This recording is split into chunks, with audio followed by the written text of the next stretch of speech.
What's up, you guys? So today I wanted to profile the deck from my previous video, the blue Vegeta deck that I'm playing. The inspiration for this deck came from playing with the blue Goku leader from the starter deck, but after I played with that one for a little bit, I realized that I wasn't a fan of Early Awakening with Results of Training, and then after that I read that you reactivate 4 of your energy that the 5 you used to pay for it. But in between that thought process where I didn't read whole cards, I switched my leader over to Vegeta. So what I've got here is a mono blue Vegeta deck that kind of resembles the starter deck and really tries to push for double strike critical abilities, but mostly double striking the opponent. So of course, leader Vegeta, take a life, he gains critical. Awaken, take a life, he gains critical. But if you have 7 or more blue energy, then he gains 10,000 power for the duration of the turn whenever you use his ability. So that's freaking awesome, especially since we're playing mono blue. We actually do get that power. We are playing a mana ramp strategy, so we want to play for Bulma and for Whis, of course. What you're really trying to do is play the Bulma on turn 1 with your first energy that you activate, so you search the Whis. Objection on your second turn, which we'll get to later if you don't already know what that does. And you want to play the Whis on turn 3 so that on turn 3 you have 4 resting energy, 1 active energy. So when you go into turn 4, you're literally playing your 6 energy and you're just so far ahead of your opponent. It's really good. Of course, in any blue deck, even if it's not mono blue, you gotta play 4 Majin Buu. It's 1 drop, draw a card from your deck. It's a free combo. It's basically you play it on the board to draw a card. It would do the same thing in your hand, but you have 1 more card now. Because I was playing starter deck, I am playing the 4 Gokus. Because of him and because of him being able to search himself with my deck, the way it's played, I run I think 11 targets total. Well, 12 Gokus total, but it's 4. Yeah, so just 1 Goku in your starting hand has 11 targets. If it's the only thing you open and there's none in your prizes for any reason, then we'll keep in mind that we got 50 card decks. We've got 6 out of the first hand and then 8 into the prizes, which means you're starting the game 14 cards down. You're starting at 36. If there are 11 Gokus and 36 cards when you're playing your first one, then you have between 1/3 of a chance and 1/4 of a chance of between a 33% or 25 to 33% chance. I don't feel like doing the exact math right now, but whatever. Targets for those Gokus, we play 2 Super Saiyan 3 Gokus because, as I figured out from playing against Fabs a few times, double strike and dual attack is absolutely insane. He only gains dual attack for the turn you evolve him, but that's really all you need it for. You just need him to put pressure on the opponent and usually be able to kill your opponent in a turn or 2 from the point that you drop this guy. Of course, like I said, he only keeps the dual attack for the turn though, so you're going to want to evolve him again or just have him as a regular double striker next turn if that's what you really need. I also play 2 Overflowing Spirits Gokus because when you have 5 or more energy, of course, he goes up to 25. He's got criticals, so their prizes go to their life goes to the grave. And of course, if you combo him with Furthering Destruction Champa, he goes to double strike, which, same for the leader. That's really, really cool. And then from the last one, I play 4 God Breaks on Goku. I know he's the high cost, the one that you won't draw as much, but honestly, if I open up another one, I max out on this because his permanent not being able to be countered or blocked. He starts off at 30k, so already your opponent's got to match the got to boost their leader up by at least 20,000 in order to battle with him uncomboed. And then of course, if you're comboing with him, it's just going to be even harder for them to stop.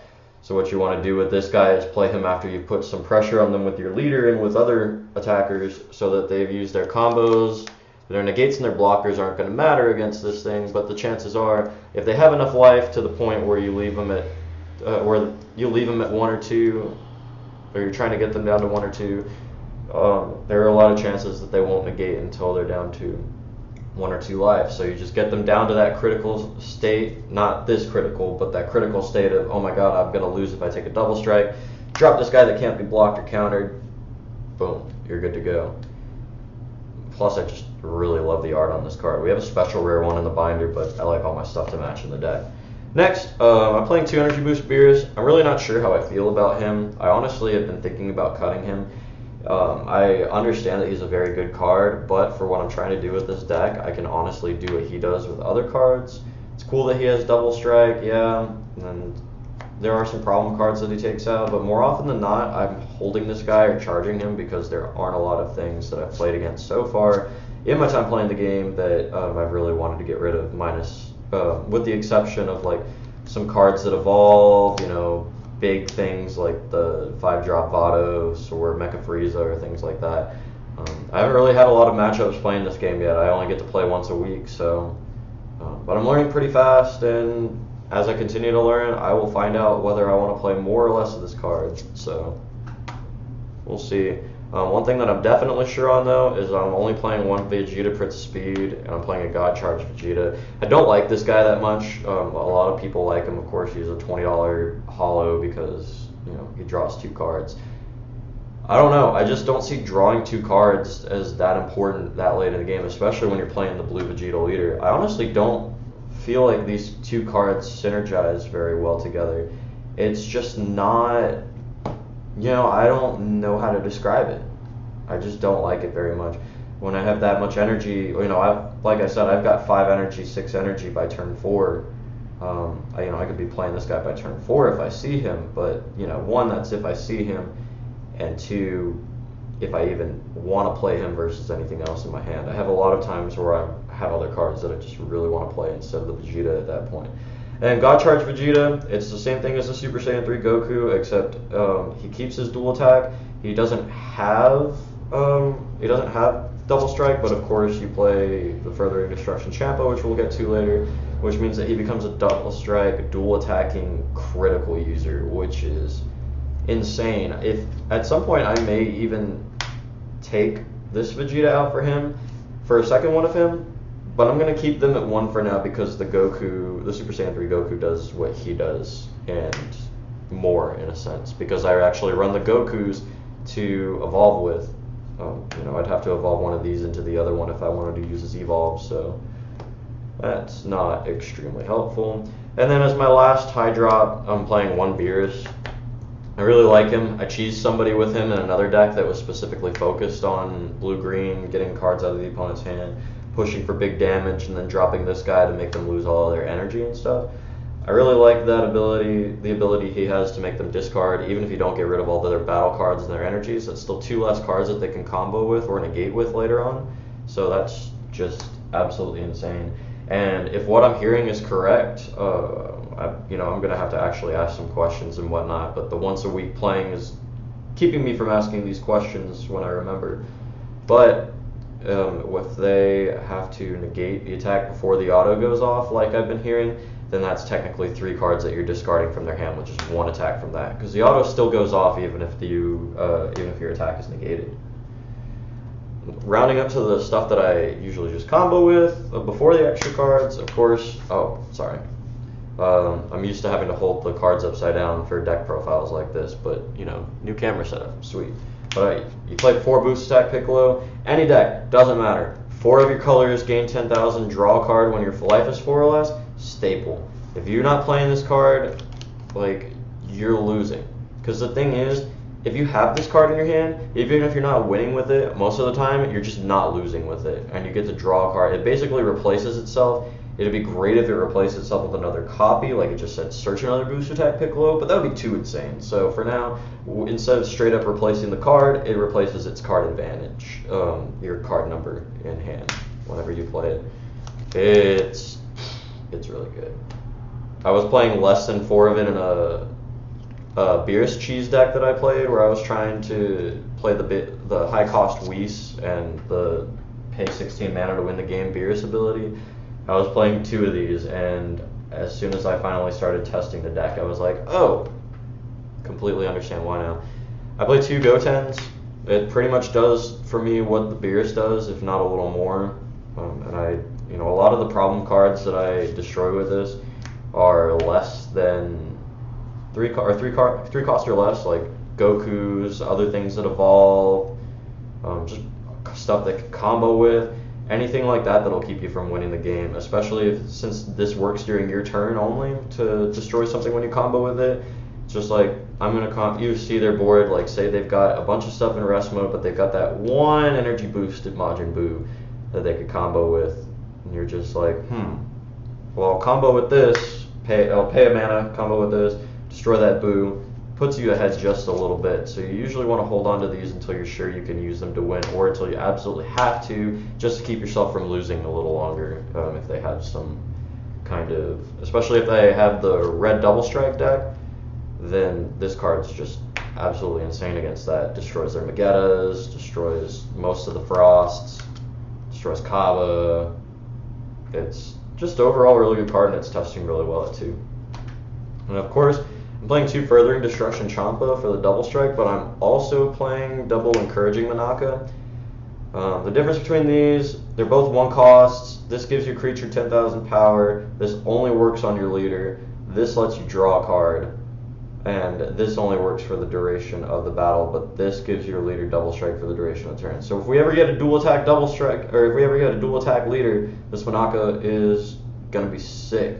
But for now, I play 2 and 2 because 4 Furthering Destruction Champa isn't extremely necessary, and it kind of gets a little cloggy, especially when you're only using it on one thing. But the Manaka, while only usable on your leader, gives you an extra card in your hand. It's just like the Piccolo, where it replaces itself card advantage wise. And although you can only use it on your leader, it means we can use those on the leader, and we can save the Champas for, say, the Super Saiyan 3 Gokus. Because since they'll keep it for the duration of, they only keep the, or I'm sorry, not, that's dumb, not the Goku, the God Charge Vegeta. Because you'll give him double strike for that battle. So, Brandon will only be able to do 3 damage at that point, but I haven't even gotten to do that with this card yet. So I haven't gotten to drop this card. That's another reason why I don't like either Vegeta. I don't drop them that much. I don't see them, and when I do see them, there's just so many better things to play. But anyways, going on to the rest of the extra cards after the Manakas, we've got Quadruple Coercion. Usually I don't like to play too many cards that I only like to see late game. I usually only like to play 2 or 3 copies of those, but you need to play 4 Coercion because it negates an attack. It's stupid, and it gives you back the energy, so it's basically just like free attack negation. It's like free stop. It's too good not to play. It's worth the risk of opening up a copy or a few after your initial mulligan. I play 4 copies of Objection. I think it's the best card in the game. I play 4 copies to see it early because it goes with the Bulma. You want to see the Bulma turn 1. You want to see the Bulma turn 1 to play and grab the Whis. You want to see the Objection turn 2 so that you can play the Whis on turn 3. And that's how you get all of that combo advantage up. But I usually don't activate Objections outside of turn 2 unless I really, really have to, or unless like I can afford to later on. Like I got a lot of cards in hand, I got a lot of energy, I'm just enough of an advantage and I'm not trying to play too many things, then the Objections work fine. Then playing an Objection later game works fine, but usually you're only activating Objection during turn 2. You want to see it in your opening hand specifically for that reason. And then I round out the final cards with 3 Senzubin. It's a card you only want to see late game, like the Whis, but unlike the Whis, while its effect is really good, it's not completely necessary to me to max out on it like playing 3, because you want to see it mid to late game, you don't want to see it early game, but you don't want to see it too late. Otherwise, there's just really no advantage with it. But of course, it gives you 5,000 for the whole turn, so it really works well with the dual attackers, and it switches 2 of your energy to active mode after you play 1, so it's basically just like giving your guy 5,000 and then untapping 1 of your mana for free, which is great on paper, but since it doesn't actually give you any specific card pluses, I don't see it necessary to max it out, and I might even go down to 2 copies if I have to, but for the meantime, I'm liking the 3. So that's the deck, you guys. Tell me what you think. If you have any suggestions, leave it in the comments below. Be sure to subscribe. I'm going to be doing a contest here in a few days to give away a free special rare. Keep an eye out for more details on that. Thanks for watching. Peace out.